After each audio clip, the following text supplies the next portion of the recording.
হাফিজুল আমিনুল মমিনুল মুক্তাদিৰ মাদ্ৰাসাৰ তিনি হাফিজক পাগড়ি প্ৰদান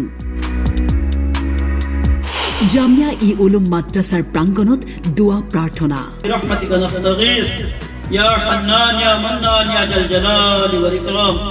বৰপেটাৰ হাউলিৰ জামিয়া ই উলুম মাদ্ৰাসাৰ তিনি ছাত্ৰ হাফিজ হিচাপে উজলিল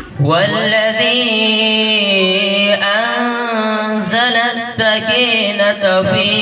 قلوب المؤمنين ليزدادوا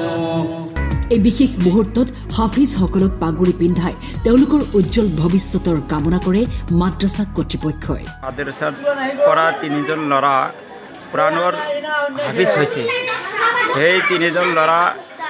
পাগুৰি প্ৰদান কৰা হ'ল আজি এই পাগুৰি প্ৰদান কৰাৰ অনুষ্ঠান আজি পতা হ'ল ৰাইজৰ সহায় সহযোগিতাৰে এই তিনিজন ল'ৰাক আমি পাগুৰি প্ৰদান কৰিলোঁ ছাত্ৰ তিনিজনৰ নাম হ'ল আমিনুল ইছলাম আৰু